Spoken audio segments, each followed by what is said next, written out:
খাসির মাংস কত করে কেজি? কে গো, রীতি নাকি?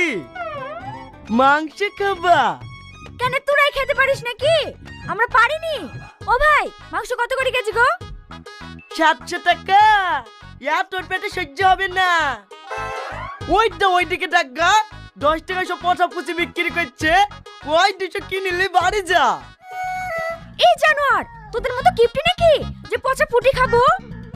এদের হাত শুনে দেখ, এক্ষুনি খাসির মাংস দিয়ে ভাত খেয়ে আসনু। এত শক্তিশালী গ্যাস করছে রে। কি বললি? তোর এত বড় স্পর্ধা, একটা মেয়ে হইতে আমার গায়ে হাত দিলি। তোর কিছু বলি রে। ভাই ভাই ভাই ওকে মারো না